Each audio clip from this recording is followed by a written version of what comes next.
Because we really should be reminding ourselves of that every single day. We should do something that feels fucking terrifying to remind ourselves how capable and how resilient and how strong we are. Yeah.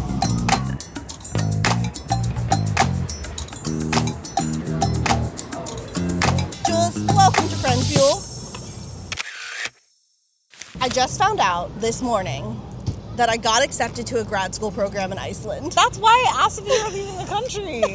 Well, I'm not yet. Not. Oh. I don't know. Wow, I don't know. okay. I've been here for 12 years in New York. My life is here. My family's also close by. And like, even though it is a 2-year program, it does, like, chances are continuing like my sort of project at the end, like the second year project, would bring me, if not in Iceland, to like another country that's probably not the US. And then it's like, if I want to continue working in this, most of the jobs are also not in the US. All I'm hearing is positive. All I'm hearing is positive. Yes. And it's like, you know, there's that. Obviously, the horrors, but it's also like, the horrors do not stay contained within the U.S.'s borders. 100%. So no, most of the horrors, well, all of probably the horrors the U.S. is facing are also horrors that are happening globally and have been for many, many years. Yeah. We're just patient zero. Our own. Yeah, I was like, we're our own brand of hell. It's like that is unique to us. So there's a lot on my mind as far as big decisions. So the topic that I bring for Friend Fuel is making big decisions, how to make big decisions, and specifically I want to say why I picked you for this. I'm going to say why I picked you for this. But okay, hit me. The reason I picked you for this is because I think it's a larger question of like, it's not only like how do you make big decisions, but I think there's also like how do you commit to decisions you've made, like once you make them, and because once you made them, once you're in them, I think there is definitely a culture of non-committal indecisiveness, and that's kind of me. Yes, exactly. I feel like you are very like once you made a decision, and also Jules is an actor like I am, and I think this also connects in the sense that like you are asked to make strong choices, and once you make them, you have to commit. You have to like if you're gonna do it, you gotta do it. You gotta swing for the fences. You gotta believe as an actor. You also have 100%. You have to, because like you need to make choices that are only you could make. Yeah. To differentiate yourself. Yeah, why be boring also? As an actor, I think in life in general, why be boring, everyone? But like as an actor, I think especially, it's like if you make a safe choice, if you make a choice that doesn't feel right to you, which I think is where you're going, like an inauthentic choice, because you're thinking of, well, what does somebody else want to see? Or who are they trying to cast for this role? Or even like sometimes I feel like people do it where they're like, what's the tone of this show? But then they take it way too far, like when they're auditioning for something and they're like, okay, everyone else I've seen on this show is really muted and really this. And then they completely tamp down all their natural instincts and deliver a performance and, you know, submit a tape that's like kind of garbage because it's not true to them. Whereas 100%. They would have been way better off just going way too big, way too far, swinging for the fence, making a bold choice, and then maybe having the casting team be like, hey, can you rein it in a little bit? You know, because you can always rein it in, but you can't, they're not always going to give you the chance to amp it up. So I feel like go in at a 15 out of 10, and then maybe bring it back to a 9 if they need, you know. And like, I think I think that so connects to sort of what led me to this topic is how do you know what is the authentic choice for you? Not only being able to recognize your own inner voice that's telling you what is right for you, but then also listening to it. There's plenty of people who hear what their inner voice is saying and they're like, don't fuck that. I'm not going to do that. And that's kind what I'm doing right now with my day job. But that's kind of like where I'm stuck is that I'm like, I think especially in my circle of friends and given what's going on in the U.S., a lot of people are like, go to Iceland. Like, why would you stick around here? Like, why would you? But I had this moment for when my family came up for my birthday. And up until that point, I was really on the fence. I was like, I think this is a great out that I've been maybe looking for. I think so, and a very much more straightforward path to like getting a visa, to like being able to have more options to go live and work outside of the U.S., right? Yeah. But I was like with my family and I had the whole day, and I was like, at the end of the day, I was crying, saying goodbye to my mom, and they left, and I was like, wow, I felt so loved and at peace, and like I felt like everything I needed was where I am almost, and it really did shift my perspective, like, because before that I was on the fence and I was maybe leaning like, dude, you're crazy to not take this opportunity, right? Like, not many people get this opportunity. If you have the chance, go have adventures. You're young, you know, you still, like, you don't have kids, you don't have, like, you haven't bought a house, you don't even have pets. It's like, just go. But then I was also like, where do my dreams lie? And am I making the decision just because, like, it's the cool decision or like the exciting one? Because my therapist pointed out to me that we were having a conversation, and I like kind of said in passing, and then she did the therapist thing of like, okay, you said this offhanded, but I want to come back to this. And the thing I said offhanded was that I was feeling really directionless. And then I was having a further conversation with one of our friends, Jessie. And she was saying she also feels directionless. And same. I was like, would I be choosing Iceland? Would I be choosing grad school because it is a very clear path and a strong direction? Just to have a direction, you know what I mean? Or am I actively wanting that direction for my life? And I think before I had that day with my family, I think I would have said that it was like an active choice that like I did want if I was going to go that way. And I think now I'm almost like, I think it might be just making picking a direction. And if I play that out, I'm like, and I'll also like, I think maybe it's the New Yorker side of me. I mean, I am a transplant. I don't claim, I'm not trying to start shit. You do, you love living in New York. I do love living in New York. And I think there is the New Yorker in me. Like, there's this thing where every like bad thing that happens to New York brings you closer together as a community, and it reaffirms like, damn, I'm here. I'm like a ride or die. And there's a level of like, if I'm here, I'm going down with the ship. Like, I didn't like, I know that a lot of people wear like what an American perspective. No, 100%. I'm going down with 100%. The ship is on fire. Okay, strap in, baby. But the amount of people that wear like, I didn't leave for 9/11, like I didn't leave after that, as like a badge of honor. Like, I was here through it, and I feel that way a little bit when everyone was freaking out when we went into lockdown and everybody left. And I'm like, dude, no, my mom called me panicking and was like, I'm coming to get you. Trump is closing the state borders. Okay, no. But like, that was one of the hardest things I had to do is like, Mom, turn around. Go home. I'm staying here. I'm here. And there is a level like to me of like, you know, maybe I'm going down swinging. Maybe I'm here to fight it out. I definitely had the original variant of COVID. I got COVID in March of 2020, and same thing. It's like my parents are within driving distance. They're 3.5 hours away, and I remember my parents were like, oh, we should come get you. Oh, we should. And I was like, guys, I already have COVID. Like, I already have it. What are you gonna do?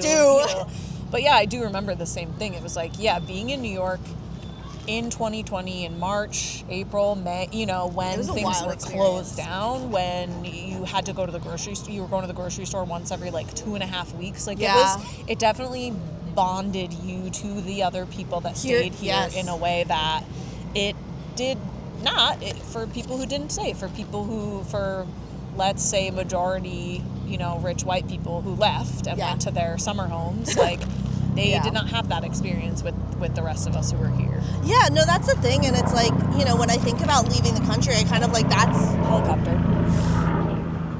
Rich people. Yeah. Okay. Speaking of the rich and privileged, I actually think that might be a news scam. I was just going to say, like, that actually doesn't look like a private helicopter. But I think scale that up, and you've kind of got a little bit of what I'm thinking about, because it's the larger conversation of like, hi, cutie. Oh, dog. We're about to have a dog friend. Yee, hi. Oh, we don't have any food. Hi, sorry. doggy. Hi. Oh, thank you for the kisses. Oh, baby. Did you get licks? Yeah, I did. That is another thing, too. I'm like, dude, if I go to Iceland, that pushes my timeline of getting a dog out so, even further. To kind of circle back to what we were talking about, like, I think it also, when I think about leaving and wanting to leave, like, to be fair, my whole life I've, like, wanted to live outside of the U.S., travel a lot, etc. Yeah. And I don't think that has changed at all for me. Yeah. It's just making a decision of, like, is now the time, and also, is this the place? So two-pronged there. But to what we were talking about, like, the people who left during lockdowns, for, like, New Yorkers was, like, very privileged people. Those are the first wave of people to leave. Yeah. And there is a larger question, like, I think when we're talking about what's going on in the United States, like, it's a very privileged perspective to be like, well, just leave. Or, like, you know, and I'm not saying that, like, you should solely not do it. Like, if it's best for you and best for your safety, I don't think necessarily saying no to that just because you think that it's a privileged thing to do that's not what I'm saying at all, obviously. Right. But I do think there is, like, a conversation of just, like, I've built community here, and I think that there is a level of, like, will I be better off in a place that maybe has more circumstantial safety in the short term? We don't know long term, obviously, in the short term, but I don't have, like, the emotional safety net as much because I'll be away from my community? Or is it better to be in a place where it's like I do have more emotional safety, and those people in my life, but maybe might be in a more precarious circumstance? We've both made big decisions in our life because we both are transplants. We moved to New York, and that's a pretty big move for a lot of people, and for people who don't come from big city areas. Yeah. What is the difference for you between making a decision, like knowing you're ready and knowing that you should make that decision, you jump into it, versus do you have a barometer for yourself of when you know that you have to just make the choice even if you don't feel ready? I think for me, that's always the case. I don't think I've ever felt ready. And yet, it's always been the right choice when I've made a big decision because I needed a change. So, like, the decision hasn't necessarily always been the right choice in the sense of, like, sometimes maybe I've made a change and then been like, oh shit, I don't like this change. This is a bad choice. But did good things always come from that? And was I able to, like, shake up the energy in my life that had become really stale and stagnant simply from making a big change? And also, did I, like, remind myself that I always have to... Sorry, there's, like... I know, a vacuum? Yeah, I do. That I always have to, like, bet on myself and commit to myself. And that, like, my life doesn't just have to look one way. Because I think I'm very... And I don't know if you relate to this, but it's like my... depends on who you ask. Don't ask my parent. Don't ask my mom. But, no, my childhood was very... unstable in a lot of ways and really chaotic. Like, my parents got divorced when I was 2. There was a lot of moving around. There were a lot of, like, romantic partners that were introduced, removed from the picture. Engagements happened. Engagements broken off. Marriages happened. More divorces happened. A lot of instability. Literally just in my immediate family. So I think, like, I crave stability so much in adulthood. I crave structure. I crave consistency.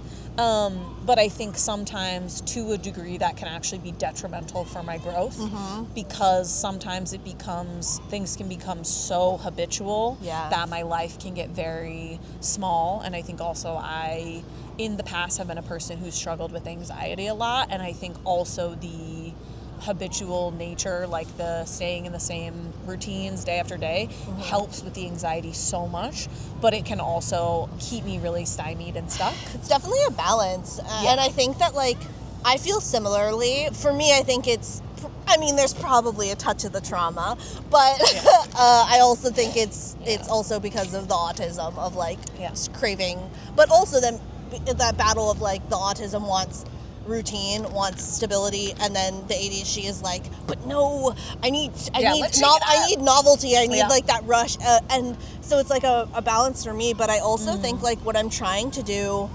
and I guess for anyone who's trying to make a big decision, like, we're both non-binary, so we're not here for the, like, two options. And I just, like, I think that I've also been challenging myself to be like, okay, even the fact that I considered, that I applied, that I went for this is telling me something. It's telling me something about my needs. It's telling me that, like, I agree, and getting to what the need is, but then also expanding beyond that to be like, there's never just two options to satisfy that need. Maybe I need change, like you're saying, and maybe I need change, but maybe the change, because of the feeling that I have with family, maybe I like, this is not the change, but it's telling me I need a change, and then do something with that and figure out what options am I not seeing that is different enough to like switch up. I think that's totally true, because I'm the same way, where it's like, I always say, and we were just talking about headshots, like a photo shoot. Sorry, and I feel just like the sun, the cloud parted. I'm like, I have this happen all the time when I do headshot shoots as well, where it's like, I always say there's almost like two Juleses that are trapped inside one Jules, where it's like, there's the one of me that I think people really are expecting or want to see with acting, which is a much more like serious, subdued, and then there's the exact opposite of that, which is like, I maybe just stuck my finger in an electrical socket and I'm just like all the time. The one that dresses like this, bright, really just goofy, pretty unhinged version of me. And I think people who know me really well are familiar with both versions and know that both, I can switch from one to the other in like 5 seconds. And I do. And I am the same. I think that's why we get along so well. But I do think that then that can also feel tough with, like, in terms of thinking of the grand picture of my life and what I want, because it's like, some part of me has been in New York for, oh my God, how long? 13 going on 14 years. 14 years. And a part of me, like, hated New York for so many of the first years I was here. Also, had not been diagnosed with multiple eating disorders yet, so that was a whole other thing. But, like, it took me so long to get to a place where I really love New York, and I think a huge part of that was moving to Brooklyn. Oh, yeah, Shout out Brooklyn, where we are right now. Hey. I don't know why I did the most, like, millennial, like, 2040. I said shout out, so I think we're level there. We're on par. But it's like, so there's a part of me that, same as you, it's like, now I feel really tied to New York. I do I'm feeling more like a native New Yorker. But another part of me is like, New York makes you work for it too. So when you put in the work and you do it, you want to stay till the day you perish in these very streets, probably, because you're just like, I can't do it anymore, like crawling. But then there's another part of me that's always like, no, but I feel like when I wake up in the morning, I want to wake up on my farm that's full of animals in the middle of nowhere, where I don't have to talk to anyone. I can live totally off the grid. I just have my big voiceover studio where I read children's books, and then I go hang out at the library. Like, it's like, there's these two Juleses and both exist. But I think, to your point, it's like, I've wrestled so much with how to kind of like smush both into one. And it feels like one is totally getting squished and not fulfilled. But I think, to your point, it's like, that doesn't necessarily mean the change that I need is like, okay, leave. Fuck New York, I'm going to a farm, I hate this shit. Because then it's like, you're it's so easy to operate in the extremes. Yes. Rather than negotiate a middle. It's like, maybe I could even just find a few friends and be like, what if every summer we spent a month at a farmhouse somewhere out of the state? I'm sure there are ways to figure out both. Katie and I often talk about, like, what we have coined, like, the geographic cure. Oh my God, doggy! Those eyes are so cute. The geographic cure, and that it's really easy to, like, believe that a new place will fix it. Well, that's a thing they say in recovery too, is like, you're looking for a geographic solution to a non-geographic problem. It's like, because you are going with you wherever you go. And what you got going on internally is not just going to get cured by moving across the country or out of the country. Because what you're saying too, of like, you really value that you're able to handle change. Whenever you've made big changes, you are able to step into them and, like, you make it work, you know what I mean? That's the unstable childhood trauma for you. What I was talking about in Starfleet Academy, that, like, in one of the episodes, they talk about how resilience is built in childhood.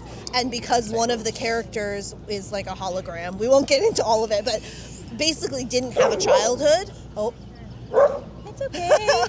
I got a stick. I'm good now.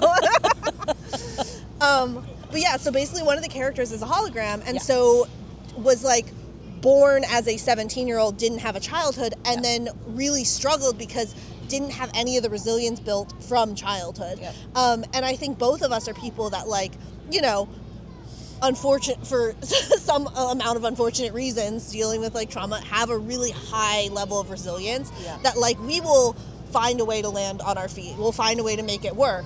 I might dissociate for a while, but we're thinking about that in the context of changing to something else, but then you're like, okay, can I take that and apply that to where I am now? Because it's much easier to be like, well, I'll just force myself into a new situation to activate that, like, figure it out, like almost the fight or flight response, so that I have a change. But you're like, well, you were saying trying to manage what is the big picture, especially I think when you get older and there's less like routine change. You change your teacher every year, you change your classes, you change, like, then you go into a new school, you get a job, you know, whatever. There's a lot of frequent change. And then once you get to, for me, I'm noticing it's like, okay, now I've kind of have this level of stability where, like, nothing is forcing me to change if I don't want to, and it makes it more difficult because you have to make the choice. I think you're on the right track, though, where you're in a place, at least mentally, who knows, maybe also spiritually and emotionally, I don't know, I can't speak for you, but where you're musically, artistically, but no, where you're chakrally. Is that just spiritually? I like that you just slowed it down to try and make it sound like a word. Chakrally. And I was like, I knew what you meant. Yeah, but I think that does probably spiritual. But I was going to say, where you're already, like, as you were saying, you're already, like, moving toward the change in some way. Even if at and this I feel point, it, like, it's mental mostly. It's like, because I do think that can make it really hard when change is kind of like what I was talking about with my childhood, when change is, like, thrust on us externally and then we need to adjust. It's like, no, you are internally saying, like, okay, I can feel that something needs to shift.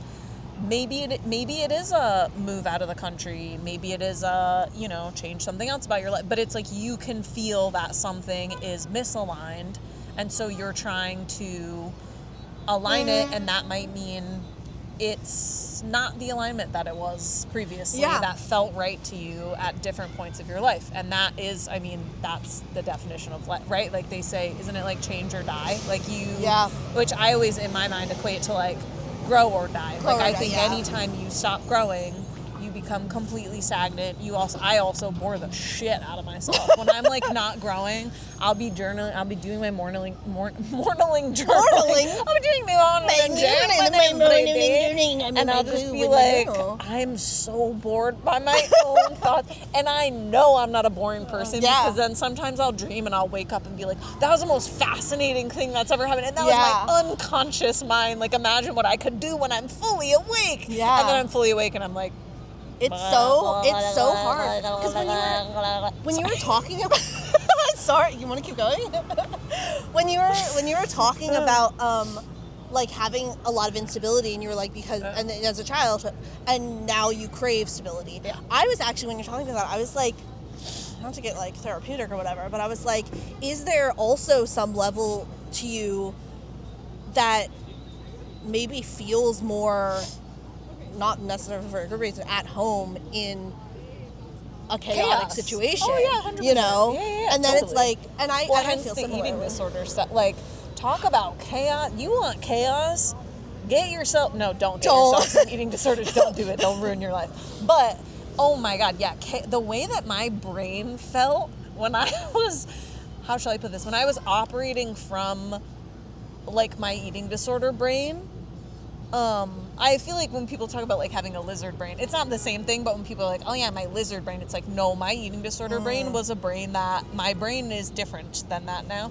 And when I was operating from my eating disorder brain, chaos all the time. There was never a moment of quiet. I had this constant internal monologue going at all times, and it was just saying negative, horrible, self-sabotaging, offensive, like, awful shit to me nonstop. And then all my thoughts were like, oh you my can't God, escape it. You can't escape it. You're trapped, just, like, trapped in the prison vortex. of your own brain that's just like, and then also it's like all the rest of my brain space was taken up with like all the other bullshit that comes with eating disorders, right? Like it's not just the negative self-talk. It's like then my brain was always doing math fucking calculations about calories and time spent at the gym and, you know, all this stuff that like, who cares? But yeah, that was my brain for like 20 plus years of my life. So yeah, I totally, there was so much of my life that even just the thought of sitting in silence, I was like, no, because then the thoughts will take me over. And now it's like, oh my God, do I love to sit and just have no one talk to me for hours at a time? God, yeah.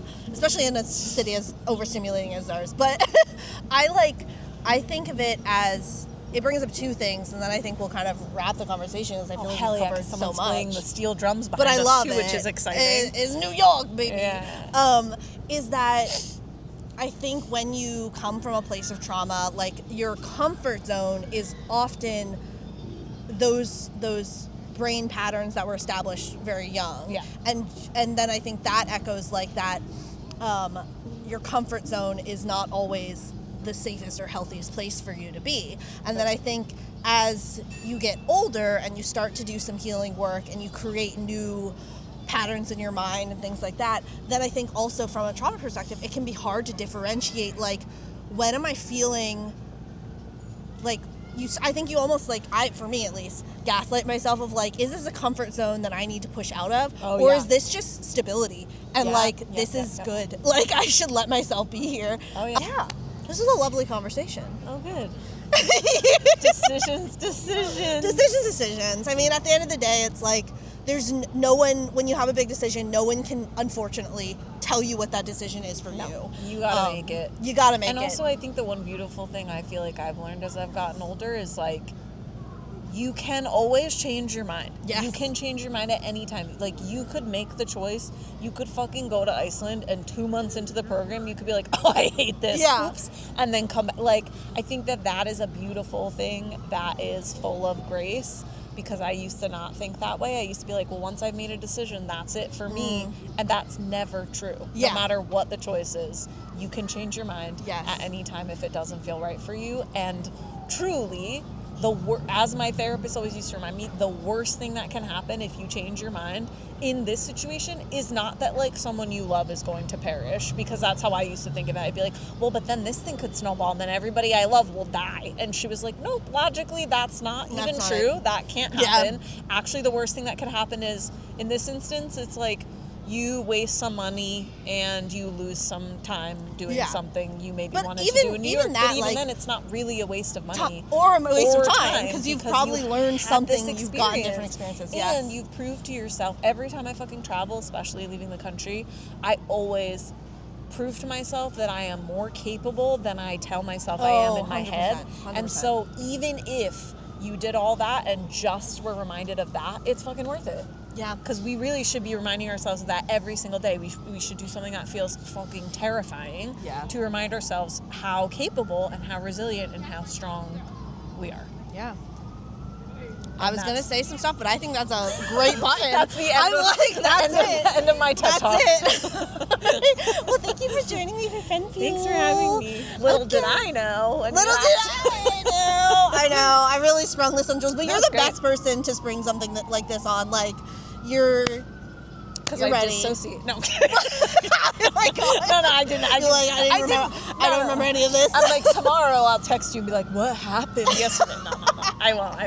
We've had some adorable dogs. This one that keeps you grounded. There's like a little Australian Shepherd looking one. Ooh, you cutie. Oh, adorable. All right. Thank you. Bye.